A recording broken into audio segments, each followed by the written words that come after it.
اندر یا پانی کے اندر کی کسی چیز کا بت مت بنانا، ان کے آگے سر جھکانا اور ان کی پرستش کرنا منع ہے۔ پہاڑ کے سب سے اوپر یہ گرجا گھر جسٹینین بادشاہ کا بنایا ہوا ہے۔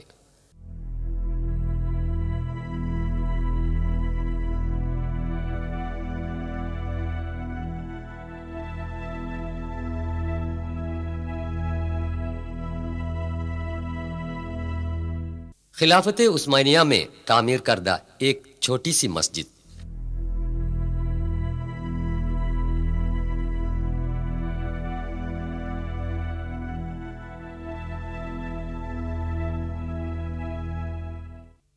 جب تک حضرت موسیٰ علیہ السلام سینا پہاڑ سے واپس نہ آئے تب تک بنی اسرائیل میں سے ایک گروہ سامری نام سے مشہور ایک سونار کے بنائے گئے سونے کے بچڑے کی پوجا کر کے خدا تعالیٰ کی ناراضگی کا شکار بن چکا تھا۔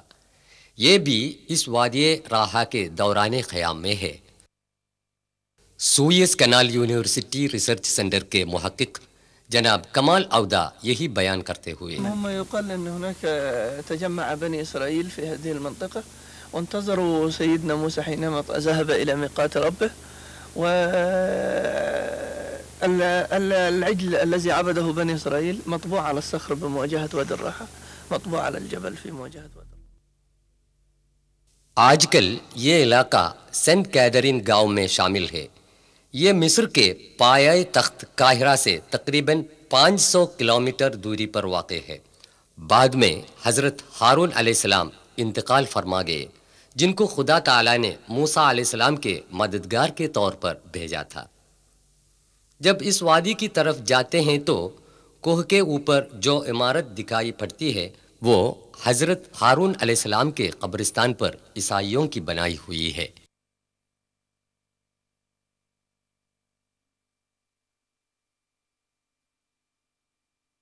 قارون۔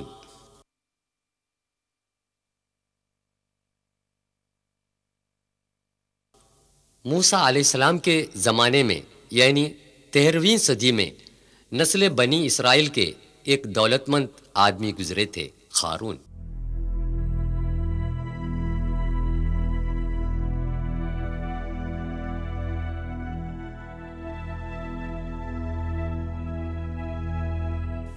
قاہرہ سے 150 کلومیٹر مغرب کی طرف ایک مندر ہے۔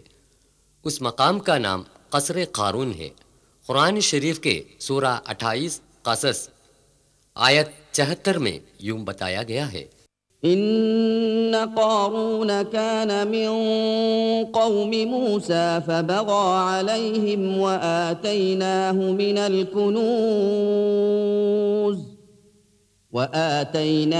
من الكنوز ما إن مفاتحه لتنوء بالعصبة أولي القوة إذ قال له قومه لا تفرح۔ یہ قارون کا کنواں ہے۔ بحیرۃ القارون یعنی قارون کے جھیل کے نام سے آج بھی جانے جاتے ہیں۔ اس جھیل کے ماہی گیری اور آس پاس کی کھیتی باڑی سے قارون کروڑ پتی بن گیا اور ساتھ ہی ساتھ مغرور بھی۔ وہ اپنی اس دولت کو اپنے علم اور محنت کا پھل سمجھا۔ اس نے مغرور ہو کر یہ اعلان کیا کہ میں نے جو دولت کمایا ہے اپنے علم اور طاقت سے کمایا ہے، جسے خدا کا کوئی واسطہ نہیں ہے۔ اس نے روز قیامت سے بھی انکار کر دیا۔ اس کے علاوہ وہ غنڈہ گردی پر تلے رہے اور موسیٰ علیہ السلام پر کئی الزامات بھی لگائے۔ اپنی شان و شوکت دکھانے کے لیے ایک جلوس بھی نکالا۔ جو لوگ اس دنیا کو آزمائش کی جگہ بتاتے ہیں اور عارضی سمجھتے ہیں، ان کے لیے قارون کے اس بھڑک پن میں کوئی حسد یا شکایت پیدا نہیں ہوئی۔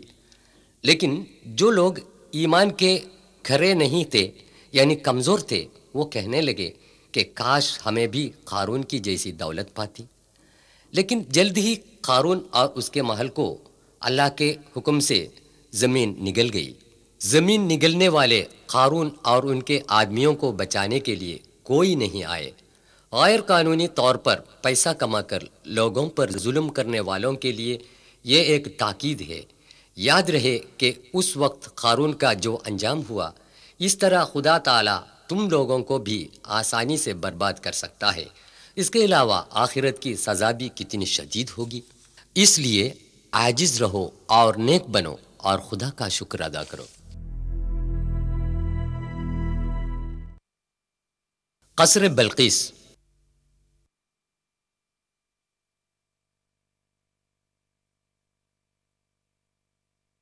فلسطین میں داؤد علیہ السلام کا صاحبزادہ پیغمبر سلیمان علیہ السلام باپ کے بعد بادشاہ بن گئے۔ ان کی کئی معجزات میں پرندوں اور جانداروں کی زبان سمجھنے اور ان سے بات کرنے کی صلاحیت بھی تھی۔ یمن کے مغرب کے قریب رہنے والے قبیلہ سبا اپنی ملکہ بلقیس کی قیادت میں سورج کی پوجا کرتے ہیں۔ ایک پرندے نے یہ دیکھا۔ ایک دن اس نے سلیمان علیہ السلام کو یہ بات سنائی۔ یہ بلقیس کے مندر کا کھنڈر ہے جہاں سورج کی پوجا ہوتی تھی۔ بلقیس سلطنت بنی طبع کی ملکہ تھی۔ حضرت سلیمان علیہ السلام نے ان کے نام پر ایک خط لکھا جو خدا کے نام سے شروع کرتا ہے، جس میں لکھا ہے کہ مخلوق کی پرستش چھوڑ دو، اس خدا کی عبادت کرو جو اس کائنات کا خالق اور پروردگار ہے۔ انہوں نے یہ بھی لکھا کہ خدا کا حکم مان کر سچے مومن بن جائے۔ خود ہی نے یہ خط یمن میں پہنچا دیا، جس نے حضرت سلیمان علیہ السلام کو ملکہ بلقیس کی خبر دی تھی۔ رانی سبا یعنی کہ ملکہ بلقیس کے محل کے کھنڈر یمن کے سبا میں آج بھی آپ دیکھ سکتے ہیں، جو مخلوق کی پرستش اور خرافات کی ظلمت سے صرف خدائے واحد کی عبادت کرنے کے لیے سچائی کے راستے میں آئی تھی۔ ملکہ بلقیس یمن سے 2200 کلومیٹر دور جروشلم میں حضرت سلیمان علیہ السلام کے پاس آئی۔ اس سے پہلے تخت ملکہ بلقیس معجزہ کے ذریعے حضرت سلیمان علیہ السلام نے جروشلم میں پہنچا دیا تھا۔ جروشلم میں پہنچ کر ملکہ نے اعلان کیا۔ سورہ 27 النمل آیا 44۔ قالت رب إني ظلمت نفسي وأسلمت مع سليمان لله رب العالمين۔ اے میرے پروردگار، میں نے اپنے نفس پر ظلم کیا اور میں سلیمان علیہ السلام کے ساتھ اللہ رب العالمین کی فرما بردار ہوں۔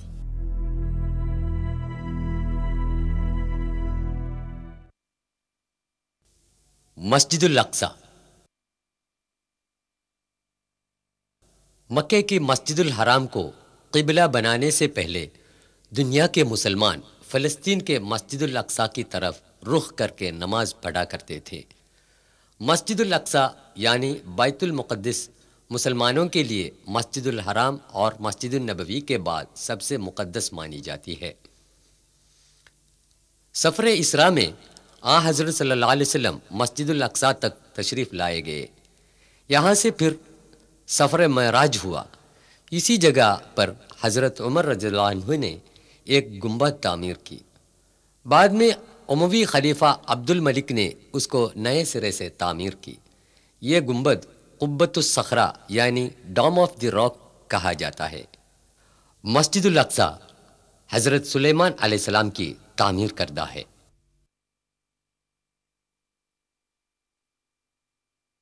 یونس علیہ السلام۔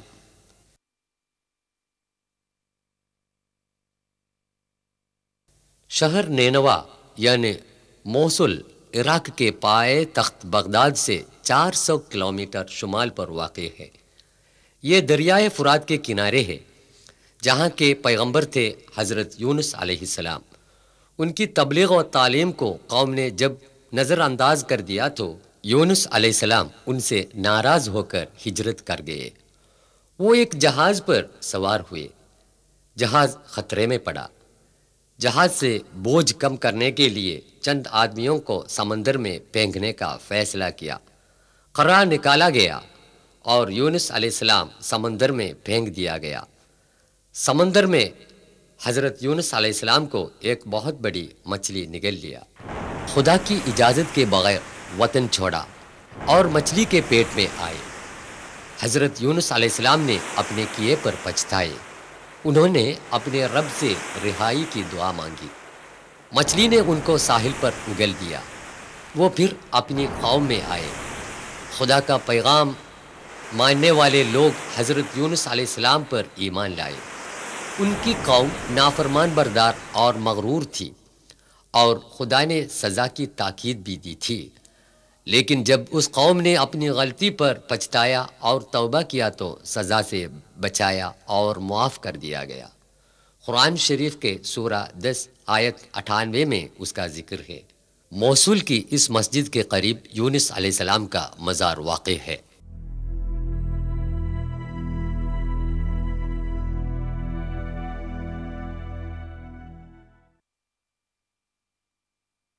ذوالقرنین۔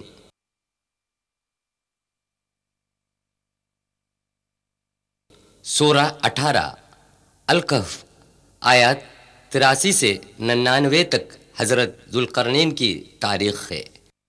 یہ ہے یورپی ملک جورجیا کے پایہ تخت شہر تبلیسی۔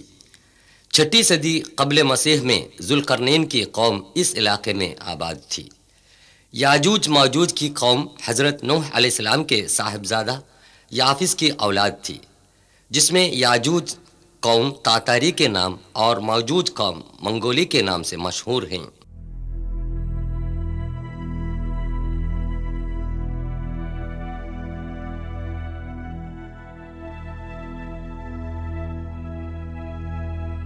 اب ہم شہر تبلیسی سے سفر کر رہے ہیں، داریال گھاٹی کے راستے سے کاکس پہاڑ کے دامن کی اور۔ یاجوج ماجوج کے غیر مہذب اور ظالم لوگ داریال گھاٹی کے راستے سے آ کر کاکس کے جنوبی علاقے میں لوٹ مارا کرتے تھے۔ تبلیسی اسٹیٹ یونیورسٹی میں تاریخ کے پروفیسر ڈاکٹر ڈیڈوی ڈنڈوا فرما رہے ہیں۔ Yes, there are some passes, but the most important pass was this pass, because most aggressive tribes were living beyond this pass. اکثر لوگوں کا خیال ہے کہ ذوالقرنین ایران کے سائرس بادشاہ تھے۔ ان لوگوں کی لوٹ مار سے جورجیا کے باشندوں نے اپنے بادشاہ ذوالقرنین سے درخواست کی۔ انہوں نے کہا، سورہ 18 الکہف آیت 96، آتوني زبر الحديد حتى إذا ساوى بين الصدفين قال انفخوا حتى إذا جعله نارا قال آتوني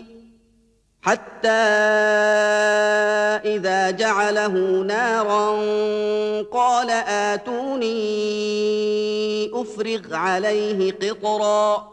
میرے پاس لوہے کے ٹکڑے لاؤ، حتیٰ کہ جب درے کے اوپر کے کناروں تک پہنچ گئی اس نے حکم دیا کہ اس میں آگ لگا دو، یہاں تک کہ جب اس کو بالکل آگ کر دیا تو اس نے کہا، لاؤ میں اس پر پگھلا ہوا تانبا انڈیل دوں۔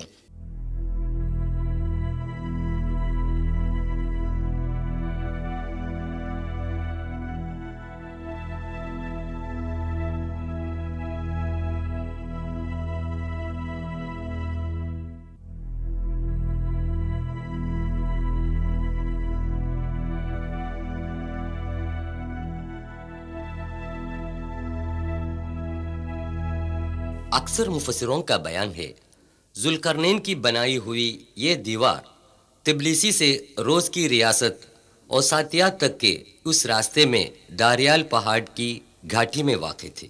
وہ دیوار اتنی مضبوط تھی کہ یاجوج ماجوج کی لوٹ مار سے ذوالقرنین کی قوم بچ گئی۔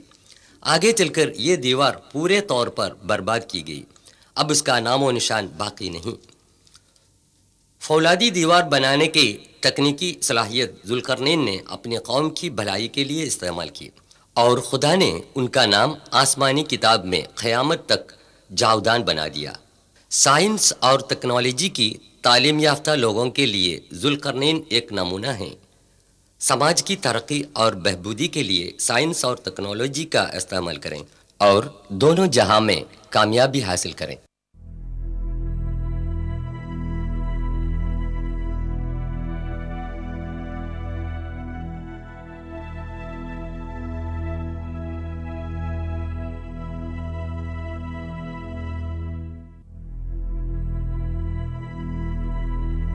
بعد کو داریال میں بنائی گئی ایک پتھر کی دیوار کی نشانی اب بھی دیکھی جا سکتی ہے۔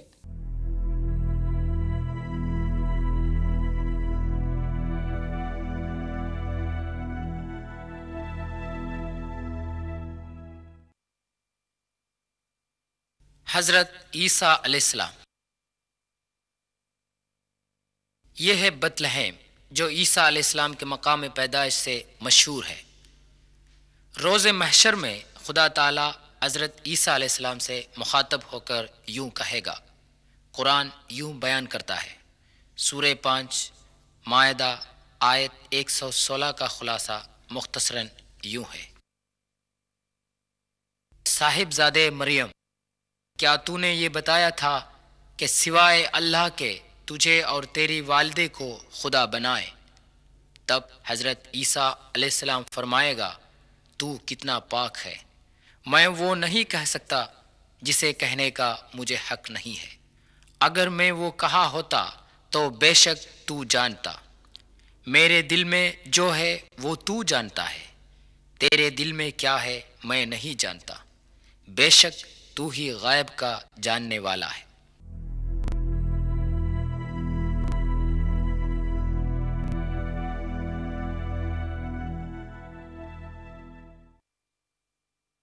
مارب کا بند۔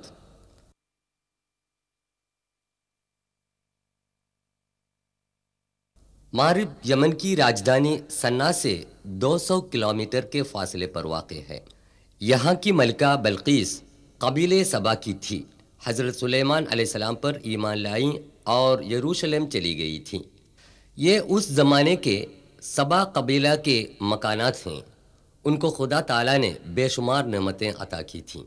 سورہ 34 سبا آیت 15 میں اس کا بیان ہے۔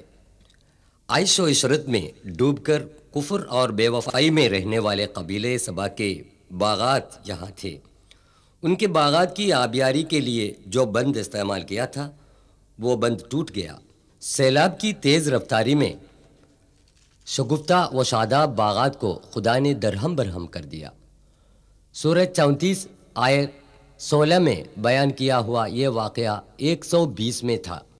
لقد كان لسبإ في مسكنهم آية جنتان عن يمين وشمال كلوا من رزق ربكم واشكروا له بلدة طيبة ورب غفور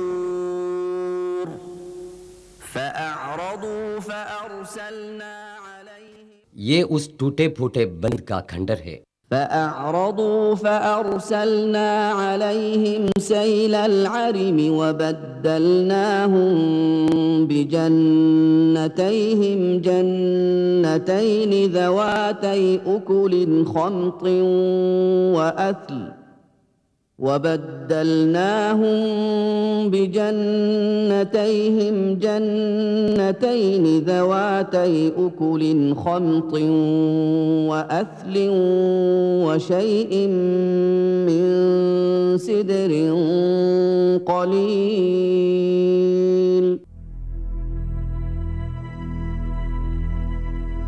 تاریخ سے عبرت حاصل کریں اور خدا کی نعمت کا شکر ادا کریں۔ متحدہ عرب امارات شیخ سعید نے حال ہی میں سبا کی اس بند کو نئے سرے سے تعمیر کیا۔ یہ بند ٹوٹے ہوئے پرانے بند کے نزدیک واقع ہے۔ اہل الکہف۔ اب ہم جا رہے ہیں اس غار کی طرف جس کا ذکر قرآن کی سورہ الکہف آیت 9 سے 26 تک تفصیل سے بیان کیا گیا ہے۔ ٹراجن 98 سے 117 عیسوی تک سلطنت روم کا عیسائی بادشاہ تھا۔ اس نے اپنی قوم کو بت پرستی پر مجبور کر دیا۔ جن لوگوں نے انکار کر دیا انہیں قتل کرنے کا حکم جاری کیا، لیکن 6 نوجوانوں نے اعلان کیا کہ ہم صرف خدائے واحد کی عبادت کریں گے جس کا کوئی شریک نہیں۔ یشو کی مورت یا کسی اور بتوں کی پوجا کرنے سے بھی انہوں نے انکار کیا۔ ٹراجن دقیانوس بادشاہ کے ظلم و ستم سے بچ کر یہ 6 نوجوان وہاں سے ہجرت کر گئے۔ راستے میں ایک نوجوان چرواہے نے اسلام قبول کر کے ان لوگوں میں شامل ہو گیا۔ چرواہے کے کتے کو ساتھ لے کر ساتوں نوجوان جوردان کے پائے تخت عمان کے قریبی علاقے رقیم کے ایک پہاڑ کے دامن میں ایک کوہ میں پناہ لی، اور انہوں نے خدا سے دعا کی، اے پروردگار، تیری رحمت ہم پر عطا فرما اور ہماری بگڑی بات کو بنا کر ہماری مشکلیں آسان فرما۔ خدا نے انہیں نڈر بنا دیا اور گہری نیند سلایا۔ 300 سال کی مسلسل نیند سے یہ نوجوان بیدار ہو گئے تو انہیں ایسا محسوس ہوا کہ ہم چند گھنٹوں کے لیے سو گئے تھے۔ اس غلط فہمی میں ان میں سے ایک کو کھانا لانے کے لیے بازار میں بھیج دیا۔ وہاں صدیوں پہلے کا سکہ دیکھ کر نوجوان پر شک پیدا ہوا اور اسے والی کے سامنے پیش کیا گیا۔ والی نے سمجھ لیا کہ یہ 7 نوجوان 300 سال پہلے خدائے واحد پر ایمان لا کر اس غار میں پناہ گزین تھے اور اب خدا کے حکم سے بیدار ہو گئے ہیں۔ والی نے اس نوجوان کو شاہنشاہ بیزینٹین تھیوڈیشس ثانی کے سامنے حاضر کیا۔ تھیوڈیشس کا زمانہ حکومت 408 سے 450 عیسوی تک تھا۔ دوسرے نوجوانوں کو دیکھنے کے لیے نوجوان کے ساتھ بادشاہ، والی اور وہاں کے لوگ غار میں آئے اور ان کی بڑی عزت کی۔ اس قدرت الہی پر سب لوگ اچنبھے میں پڑ گئے۔ اس واقعے کے ذریعے خدا یہ دکھا رہا تھا، ہر انسان روز محشر میں پھر سے زندہ کیا جائے گا۔ یہ 7 نوجوان پھر سے غار میں گہری نیند سلائے گئے اور موت کی آغوش میں ہمیشہ کے لیے سو گئے۔ ان کی لاشیں غار میں الگ الگ قبروں میں مدفن تھیں، لیکن بعد میں ایک ہی قبر میں دفن کی گئی۔ آج بھی ان کی ہڈیاں قبر میں محفوظ ہیں۔ غار کا پہرے دار محمد یوسف ابو ارقوب اس کا بیان دے رہا ہے۔ قال قائل منهم كم لبثتم قالوا لبثنا يوما أو بعض يوم قالوا ربكم أعلم بما لبثتم فابعثوا۔ یہ غار کی وہ سوراخ ہے جس کے ذریعے ہوا اور روشنی اندر آتی ہے۔ وَنُقَلِّبُهُمْ ذَاتَ الْيَمِينِ وَذَاتَ الشِّمَالِ وَكَلْبُهُمْ بَاسِطٌ یہ ان کے کتے کے کھوپڑے اور دھاڑی کی ہڈیاں ہیں۔ لو اطلعت عليهم لوليت منهم فرارا ولملئت غار کے اوپر جو ستون ہیں وہ اہل غار کی عزت میں روم کی قوم کی بنائی گئی مسجد کے کھنڈر ہیں۔ بازو میں نظر آنے والے یہ پتھر خلیفہ بنی امیہ عبد الملک کی بنائی گئی یادگار کے آثار ہیں۔ مشہور محقق رفیق وفا الدیجانی کی رہنمائی میں سب سے آخر میں 1963 عیسوی میں غار کی منہ سے مٹی ہٹا دی گئی۔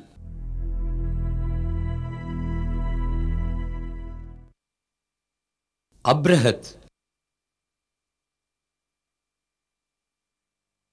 بسم اللہ الرحمن الرحیم ألم تر كيف فعل ربك بأصحاب الفيل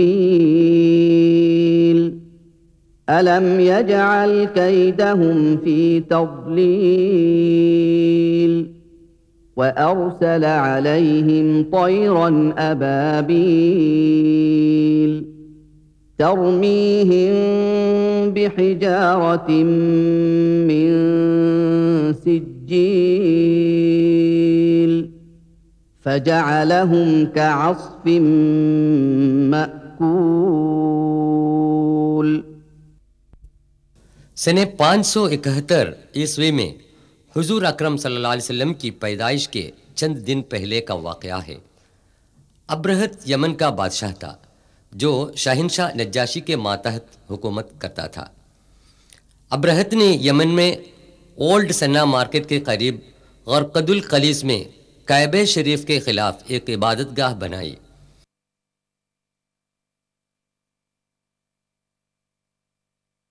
وہ مصنوعی کعبہ اس جگہ پر بنایا گیا تھا۔ ابرہت مکے سے لوگوں کی توجہ ہٹانے کی کوشش میں ناکام ہو گیا اور خانہ خدا کعبہ شریف کو مسمار کرنے کے لیے ہاتھیوں کی فوج لے کر مکہ روانہ ہوا، لیکن خدا تعالی نے مسلمانوں کی اس روحانی مرکز کی حفاظت کی۔ ابرہت کی فوج جب مزدلفہ اور منا کے درمیان وادی محصر میں پہنچ گئی تو اللہ تعالیٰ نے ان کو نیست و نابود کر دیا۔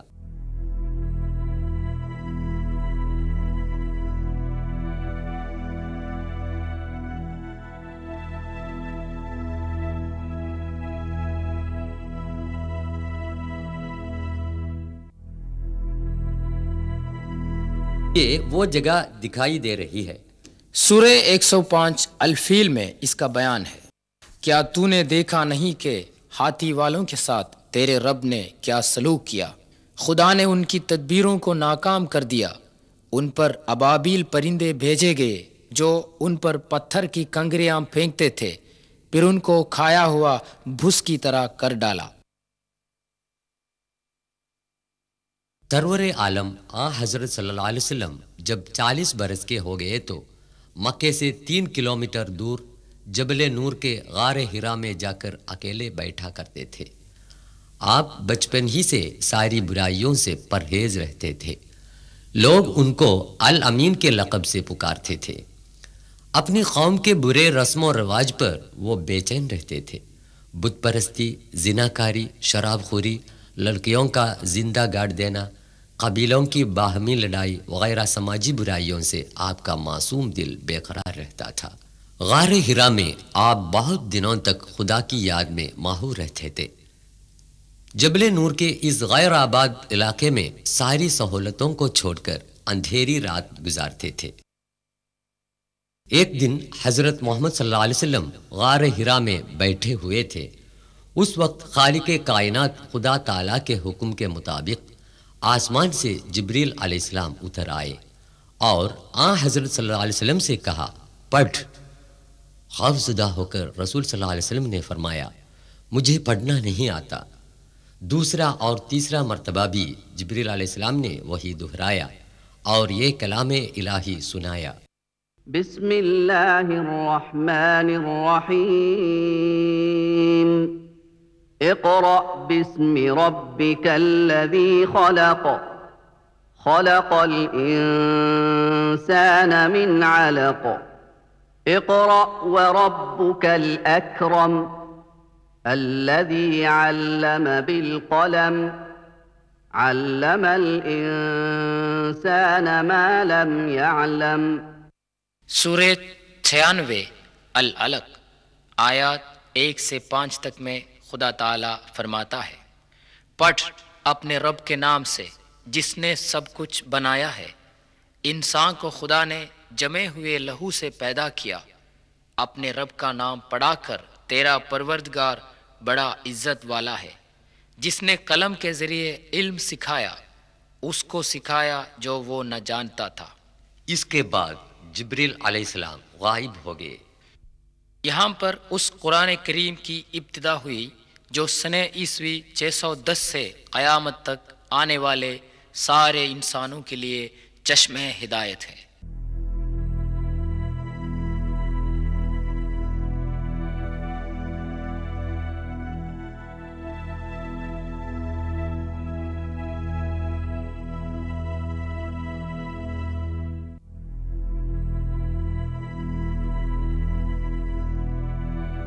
یہ ہے وہ تاریخی مقام غار ہرا جو 14 صدیوں سے قبل کئی تاریخی واقعات کے مشاہد رہا ہے۔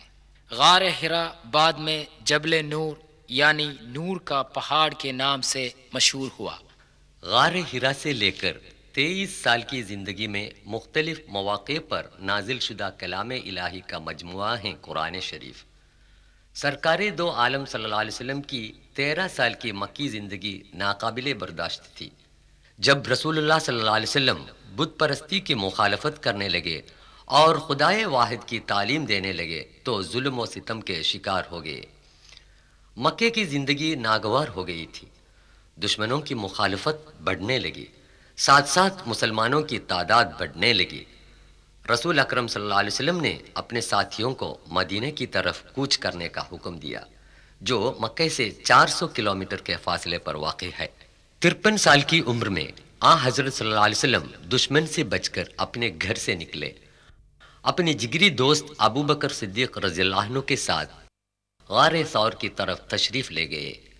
جو ابھی آپ دیکھ رہے ہیں یہ وہ غار ثور ہے جہاں حضور اکرم صلی اللہ علیہ وسلم اور ابو بکر صدیق رضی اللہ عنہ دشمنوں سے بچ کر 3 دن تک پناہ گزین رہے۔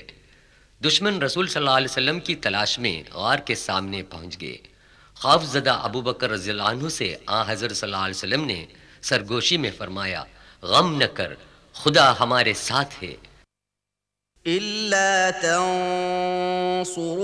فقد نصره الله إذ أخرجه الذين كفروا ثاني اثنين إذ هما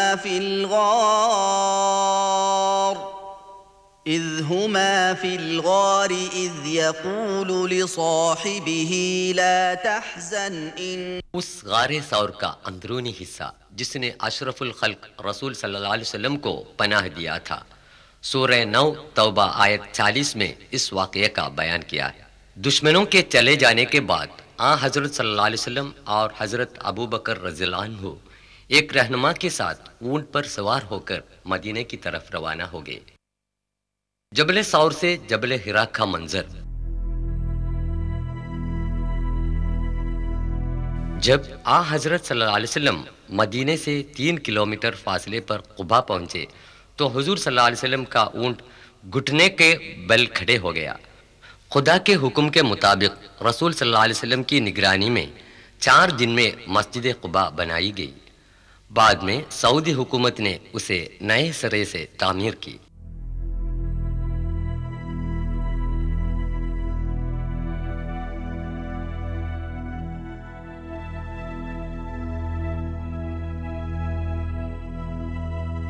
پھر مدینے کے راستے میں وادی سلام پہنچ کر حضرت صلی اللہ علیہ وسلم نے اسی مسجد میں پہلی بار جمعہ کی نماز ادا کی۔ یہ مسجد الجمعہ ہے۔ بعد میں یہ مسجد بھی حکومت نے نئے سرے سے تعمیر کی۔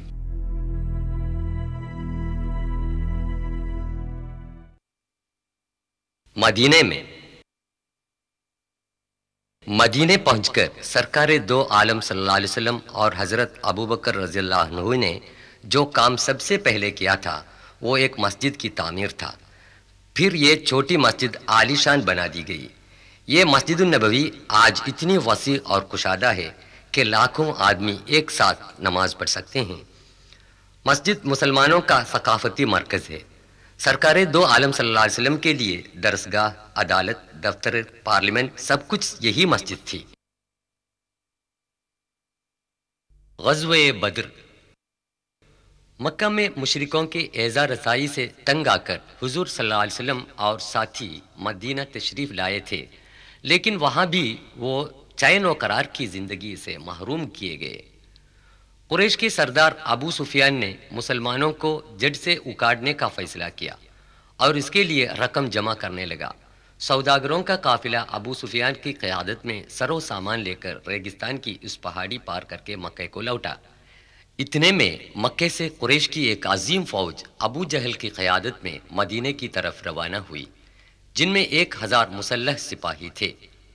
قریش کی فوج مدینے سے 80 کلومیٹر کے فاصلے پر بدر تک آ گئی۔ یہ خبر پا کر حضور بھی اپنے ساتھیوں کو لے کر مدافعت کے لیے روانہ ہوئے۔ مسلمانوں کی فوج میں صرف 313 جان نثار صحابی تھے، جن کے پاس جنگی اوزار کم تھے، مگر ان کے پاس سب سے بڑا ہتھیار یعنی تقوی اور پکا ایمان موجود تھا۔ اللہ اور اس کے رسول پر پکا یقین رکھتے تھے۔ دونوں فوجوں کے درمیان اسی بدر کے میدان میں کھلم کھلا جنگ ہوئی، جس کی تاریخ میں نظیر نہیں مل سکتی۔ حق اور باطل کی اس لڑائی میں فریق حق کی طرف سے 13 مسلمان شہید ہو گئے، جن کی قبریں اس وسیع میدان میں واقع ہیں۔ قبروں پر عمارتیں بنانا اور اہل قبر سے دعا کرنا اسلام نے منع کیا ہے۔ شہدائے بدر کے نام بتا رہے ہیں بدر کا پہرے دار سید حسین فراج، صفوان بن وهب، حارث بن صاغة، مبشر بن عبد المنذر، ذو الشمالين بن عبد عمرو، مهج بن صالح، عاقل بن البكير، رافع بن المعلى، عمير بن الحمام، يزيد بن الحارث، عتبہ، شیبہ، ابو جہل وغیروں کی قیادت میں قریش کی فوج نے یہیں پڑاؤ ڈالا تھا۔ ابو جہل 2 انصاری نوجوانوں کے ہاتھوں قتل کیا گیا تھا۔ بحکم الہی ہزاروں فرشتے بدر کے میدان میں مسلمانوں کے ساتھ جنگ کرتے تھے۔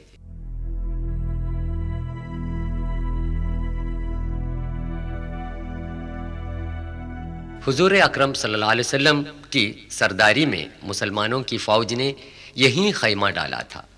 مسلمانوں کے لیے جنگی ساز و سامان کی قلت تھی، اس کے باوجود قریش کی فوج میدان جنگ چھوڑ کر بھاگنے پر مجبور ہو گئی اور مسلمان فوج خدا کی مدد سے اس لڑائی میں غالب آ گئی۔ جہاں پیغمبر حضرت محمد صلی اللہ علیہ وسلم کا خیمہ ڈالا گیا تھا، وہاں آج ایک مسجد بنی ہوئی ہے اور وہ ہے مسجد حارث۔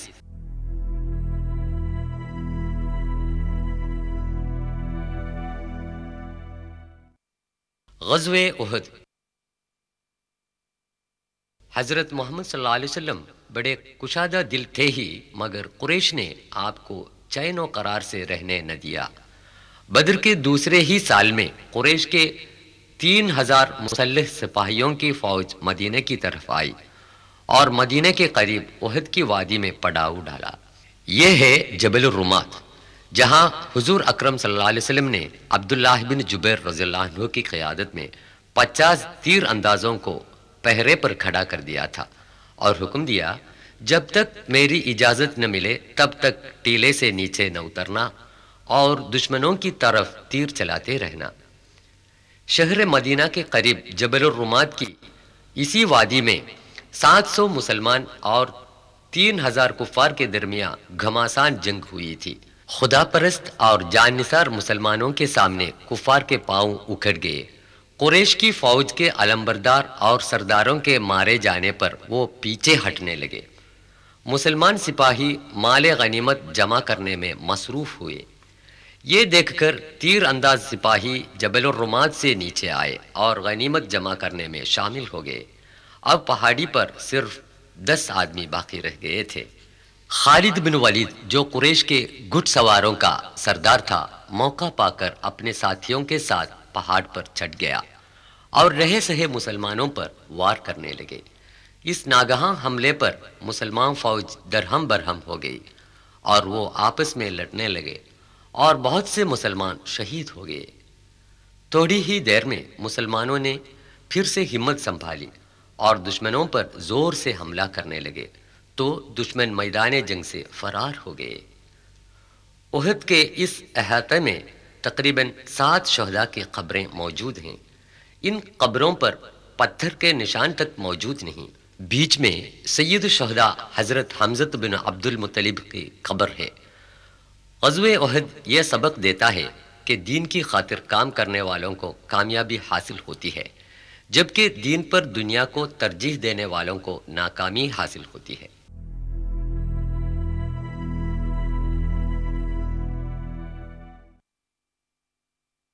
خندق۔ امن کا زمانہ زیادہ طول نہ پکڑا۔ قریش نے دیگر قبائل کو ابھار دیا کہ مدینے کی نئی تحریک کو جڑ سے اکھاڑنے میں سب مل جل کر کوشش کریں۔ مدینے کے باہر مسلمانوں کے جتنے دشمن قبیلے تھے، وہ سب کے سب مل کر کل 10,000 کی مسلح فوج مدینے کی طرف روانہ ہوئی، جن میں 2500 اونٹ اور گھڑ سوار بھی شامل تھے۔ حضور نے اپنے ساتھیوں سے مشورہ کیا۔ حضرت سلمان فارسی نے جنگی تدبیر پیش کی کہ مدینے کی چاروں طرف خندق کھدوا کر دشمنوں کو مدافعت کرے۔ حضور اکرم نے یہ تجویز منظور فرمائی۔ 1 ہفتے کی لگاتار محنت سے 9000 گز طول میں ایک خندق تیار ہو گئی، جس کی چوڑائی اتنی تھی کہ گھڑ سوار اس کو پار نہ کر سکتا تھا۔ قحط کا زمانہ تھا کہ حضور اور ساتھی بھوک کے مارے بڑی تکلیف میں تھے، یہاں تک کہ پتھر پیٹ میں باندھ کر بھی کھدوائی کرتے تھے۔ کفار کی فوج مدینے کے پاس آ گئی تو خندق دیکھ کر حیرت میں پڑ گئی۔ چند دنوں تک فریقوں کے درمیان تیر بازی کا مقابلہ ہوا۔ مدینے کے اندر یہودیوں کا جو قبیلہ تھا وہ بھی دشمنوں کے ساتھ ہو لیا تو مسلمانوں کو بڑی دقت پیش آئی۔ غزوہ خندق میں حضور کا خیمہ اس جگہ پر تھا جہاں آج مسجد الفتح واقع ہے۔ یہی حالت کئی دنوں تک ہوتی رہی۔ آخر رات کو سخت آندھی اور موسلے دار بارش ہونے لگی۔ آندھی میں دشمنوں کے خیمے اڑ گئے۔ متحدہ فوج نے یہ سمجھ لیا کہ مسلمان سپاہی راتوں رات خندق پار کر کے حملہ کر رہے ہیں۔ وہ ڈر کے مارے خیمے چھوڑ کر بھاگ گئے۔ اللہ تعالیٰ کی حکمت نے مسلمانوں کو بچایا، انہوں نے خدا کا شکر ادا کیا۔ خیبر۔ صلح حدیبیہ کے بعد مدینے میں امن و امان قائم ہوا، مگر خندق کے تجربے سے مسلمان یہ سمجھ سکے کہ مدینے کے اندر جب تک دھوکے باز یہودی قبائل موجود رہیں گے تب تک چین و امن قائم نہ رہے گا۔ حضور صلی اللہ علیہ وسلم کی قیادت میں مسلمانوں کی فوج خیبر کی طرف روانہ ہوئی، جس میں 100 گھڑ سوار اور 160 مسلح سپاہی تھے۔ یہ خیبر کے یہودیوں کا قلعہ مرحب ہے۔ مسلمانوں نے بہت دنوں تک قلعہ کو گھیر لیا، آخر تنگ آ کر یہودی قلعے سے باہر آئے اور ہار مان لی۔ یہ 6 منزلہ قلعہ 1500 سال کے بعد بھی تاریخ اسلام کا چشمدید گواہ ہے۔ یہ کیچڑ اور گیہوں کے گھاس کی گوندا بنا کر کھجور کی لکڑیوں سے بنایا گیا ہے۔ خیبر کے یہودیوں کے مکانوں کے کھنڈر آج بھی موجود ہیں۔ یہ خیبر کے یہودیوں کی عبادت گاہ ہے۔ کفار کا نیست و نابود کرنا حضرت صلی اللہ علیہ وسلم کا اصول نہیں تھا، بلکہ ان مغلوب یہودیوں کے ساتھ بھی مروت کا سلوک کیا۔ ترمیم شدہ تورات کے نسخے انہیں واپس کر دیے جو مسلمان سپاہیوں نے ان سے ضبط کر لیے تھے۔ کھیتی باڑی کی زمین واپس کرنے کی فرمائش کو بھی رسول صلی اللہ علیہ وسلم نے منظور فرمایا۔ یہودیوں سے صلح کرنے کے بعد ہی مسلمان خیبر سے واپس آئے۔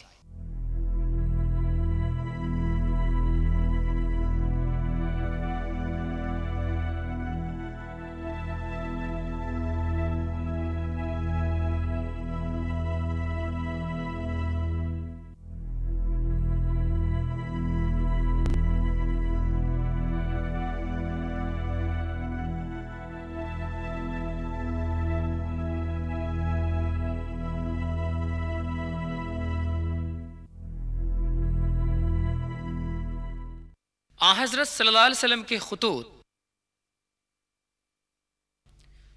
حضرت محمد صلی اللہ علیہ وسلم ساری دنیا کے لیے پیغمبر بنا کے بھیجے گئے ہیں۔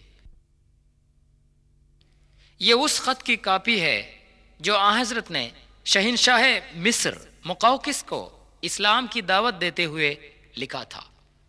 اگرچہ اس کی کتابت حضور اکرم صلی اللہ علیہ وسلم کی نہیں ہے، لیکن اس پر آپ کی انگوٹی کا مہر محمد الرسول اللہ نظر آ سکتا ہے۔ معطا۔ بلاد شام کے شہنشاہ ہرقل کے گورنر کے پاس حضور نے ایک قاصد بھیجا۔ 1000 کلومیٹر گھوڑے پر اکیلے سوار ہو کر تپتے صحراؤں اور وادیوں سے گزر کر حضرت حارث بن عمیر الازدی رضی اللہ عنہ 629 عیسوی میں معطا پہنچے اور گورنر کو حضور کا خط دیا۔ اس نے غصے میں آ کر حضرت کے قاصد کو بے رحمی سے مار ڈالا۔ یہ عام قاعدہ تھا کہ کوئی بھی قاصد قتل نہ کیا جائے۔ حضور کو قاصد کے قتل کی خبر پا کر بہت دکھ ہوا۔ آپ نے اپنے منہ بولے بیٹے زید بن حارث کو 3000 سپاہیوں کے ساتھ معطا بھیجا۔ رخصت کے وقت حضور نے یہ ہدایت دی کہ بوڑھوں، بچوں اور عورتوں کا قتل نہ کریں، عمارتیں تباہ و برباد نہ کریں، پیڑ پودے نہ کاٹیں۔ صحراؤں سے ہوتے ہوئے فوج بڑی مشکل سے معطا پہنچی۔ یہ معطے کا وہ میدان جنگ ہے جہاں 3000 مسلمان سپاہیوں کے مقابلے میں روم کے 2 لاکھ مسلح سپاہیوں نے جنگ کی تھی۔ معطا آج کل جوردان میں ہے۔ یہ پتھر اس تاریخی عمارت کے کھنڈر ہیں جو اموی خلیفہ عبد الملک کے زمانے خلافت میں بنائی گئی تھیں۔ اسلامی جھنڈا لے کر حضرت زید بن حارث رضی اللہ عنہ بڑی مردانگی سے لڑ رہا تھا کہ میدان جنگ میں ٹوٹ پڑا اور شہادت حاصل کی۔ فوراً ہی جعفر بن ابی طالب رضی اللہ عنہ نے جھنڈا سنبھال لیا اور دشمنوں کی طرف آگے بڑھے۔ ہاتھوں کے کٹ جانے کے بعد انہوں نے جھنڈا بغل میں لے لیا، وہ بھی اللہ کو پیارے ہو گئے۔ ان تینوں شہادتوں کی خبر پا کر سرور عالم آن حضرت صلی اللہ علیہ وسلم نے ان کی جنت نصیبی کی خوشخبری سنائی۔ یہ جو نشان اونچا نظر آتا ہے ان اصحاب کی قبریں نہیں ہیں، بلکہ ان کی شہادت کی یادگار نشانی ہے۔ اب حضرت خالد بن ولید رضی اللہ عنہ نے مسلمان فوج کی قیادت لے لی، جو مانے ہوئے بہادر اور جنگجو تھے۔ انہوں نے سپاہیوں کے دستوں کو نئے سر سے ترتیب دی۔ روم کی فوج نے سمجھا کہ مدینے سے نئی فوج مسلمانوں کی مدد کے لیے آ پہنچی ہے، اور وہ ڈر کے مارے فرار ہو گئے۔ پھر ایک بار یہ ثابت ہوا کہ لڑائی جیتنے کا سب سے بڑا پیمانہ ایمان، خود اعتمادی اور یقین کامل ہی ہے، نہ کہ ہتھیار، ساز و سامان اور سپاہیوں کی تعداد۔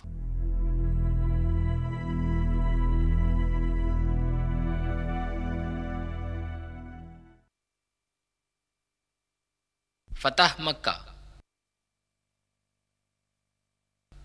حضرت صلی اللہ علیہ وسلم ہزاروں مسلمانوں کو ساتھ لے کر کسی کو خبر دینے کے بنا ریگستان سے مدینے کی طرف روانہ ہو گئے۔ مکہ کے قریش اور ان کے روسا، جنہوں نے حضرت اور ساتھیوں کو اپنے وطن اور گھر سے باہر نکال دیا، ان پر بے دردانہ ظلم کیا تھا، جب مجبوری کی حالت میں حضرت سے مغلوب ہو گئے تو آپ نے ان کو معافی دی۔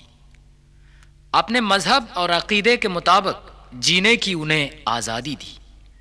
یہ ان واقعات میں سے ایک ہے جن سے یہ غلط ثابت ہوا کہ اسلام کی تبلیغ و اشاعت تلوار کے زور سے ہوئی۔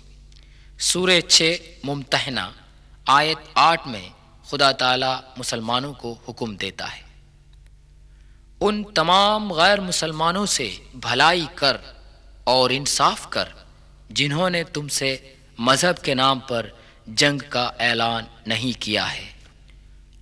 اللہ کے سوا کسی اور کو پکار کے دعا مانگنے والوں کو آپ نہ ڈانٹے۔ عثمان رضی اللہ عنہ کا کنواں۔ مدینے میں پانی کا سخت قحط پڑ گیا۔ روما جو ایک یہودی تھا، محض اسی کے کنویں میں پانی تھا۔ پیغمبر حضرت محمد صلی اللہ علیہ وسلم نے فرمایا، جو کوئی روما کا کنواں خرید کر مسلمانوں کے لیے وقف کر دے گا اس کو جنت نصیب ہوگی۔ یہ سن کر عثمان رضی اللہ عنہ نے 20,000 دینار دے کر کنواں خریدا اور مسلمانوں کے لیے وقف کر دیا۔ یہ مدینے سے 5 کلومیٹر کی دوری پر ہے، جس میں آج بھی کثرت سے پانی ہے۔ حجۃ الوداع۔ پیغمبر حضرت محمد صلی اللہ علیہ وسلم نے تا حیات ایک ہی حج کیا ہے۔ حضور صلی اللہ علیہ وسلم نے حج پر جانے کا اعلان کیا۔ ملک عرب کے کونے کونے میں یہ اعلان گونج اٹھا۔ دیہات، شہر، وادیاں اور ریگستان کے لوگوں نے اس کا خیر مقدم کیا۔ لوگ مدینے کی طرف بہنے لگے۔ اپنی موت سے تقریباً 3 مہینے پہلے 633 عیسوی میں 1 لاکھ صحابہ کے ساتھ مکے کی طرف روانہ ہو گئے۔ مینا میں حضرت صلی اللہ علیہ وسلم نے اس جگہ پر خیمہ ڈالا تھا جہاں آج مسجد الخیف واقع ہے۔ یہ عرفے کی وہ مسجد ہے جس کو مسجد النمرہ کہتے ہیں۔ حضرت صلی اللہ علیہ وسلم نے 9 ذی الحج کو عرفے سے تاریخی خطبہ فرمایا تھا، اے لوگو میری باتوں کو غور سے سنو، یہ ہمیں معلوم نہیں کہ اس جگہ پر پھر کبھی ہم جمع ہو جائیں۔ اے لوگو آپ کی جان اور مال قیامت کے دن تک پاک رہے گا۔ آپ لوگوں کو عورتوں کا حق ادا کرنا چاہیے اور عورتیں آپ کا حق ادا کریں۔ پہننے کے لیے لباس اور ان کے لیے روٹی مہیا کریں، ان سے رحم دلی سے پیش آئے۔ وہ آپ کے رفیق حیات اور آپ ان کے سہارے ہیں۔ کلام الہی کے نام سے ان کو آپ کے لیے زوج کے طور پر جائز کیا گیا ہے۔ اے لوگو، میری باتوں پر غور فرمائے۔ میں آپ لوگوں میں ایک بہت بڑی بات کو چھوڑ کر جاتا ہوں۔ جب تک آپ لوگ اس پر عمل کریں گے گمراہ نہیں ہو جائیں گے۔ یہ ہے خدا کا کلام اور اس کے رسول کی سنت۔ میرے مالک، میرے آقا، تو نے مجھ پر جو ذمہ داری سونپی تھی میں نے وہ پہنچا دیا ہے نا؟ تمام لوگ ایک ہی آواز میں بول اٹھے، یا رسول اللہ، ہم گواہ ہیں۔ حضور اکرم صلی اللہ علیہ وسلم نے اپنی انگلی سے آسمان کی طرف اشارہ کر کے کہا، اے خدا، تو ہی گواہ ہے۔ دنیا کے تمام ممالک کے مسلمان رنگ و نسل، زبان اور مال دولت کے امتیازات کو چھوڑ چھاڑ کر عرفہ کے دن یہیں جمع رہتے ہیں۔ یہ اجتماع عاقبت کے دن محشر میں تمام انسانوں کے جمع ہونے کی یاد دلاتا ہے۔ یہ ہے مزدلفے کی مسجد۔ بقیع الغرقد۔ حضرت صلی اللہ علیہ وسلم کے زمانے سے لے کر آج تک مدینے کا عام قبرستان ہے بقیع الغرقد، یعنی جنت البقیع۔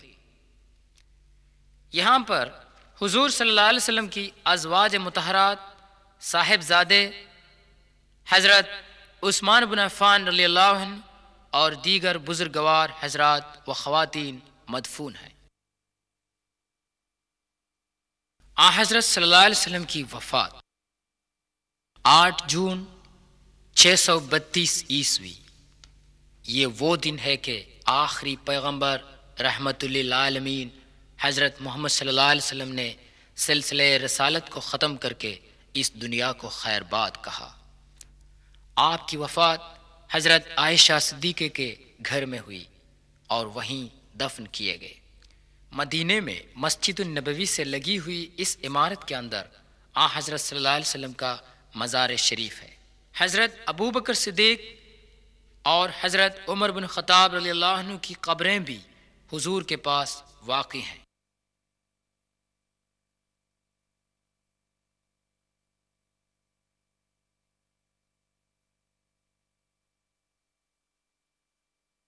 قدیم عرب میں جہاں تہذیب و تمدن کی روشنی کی کرن تک نہیں پہنچی تھی، 570 عیسوی کے 1 اپریل میں عبداللہ اور آمینہ کا صاحبزادہ ہو کر شہر مکے میں محمد کی پیدائش ہوئی۔ بچپن ہی میں یتیمی کی محرومی کا احساس ہوا۔ مکتبوں، کالجوں اور یونیورسٹیوں میں تعلیم حاصل کرنے کا موقع میسر نہ ہوا، یہاں تک کہ پڑھنا لکھنا سیکھنے کا موقع بھی نہ ملا تھا۔ ایسے ماحول میں پلے بڑھے محمد کو دشمن بھی الامین مانتے تھے۔ انہوں نے اپنی 40 برس کی عمر تک لوگوں کو کوئی عجیب بات نہ سنائی۔ 40 سال کے بعد انہوں نے جو باتیں سنائیں وہ خدا کی بتائی ہوئی تھی۔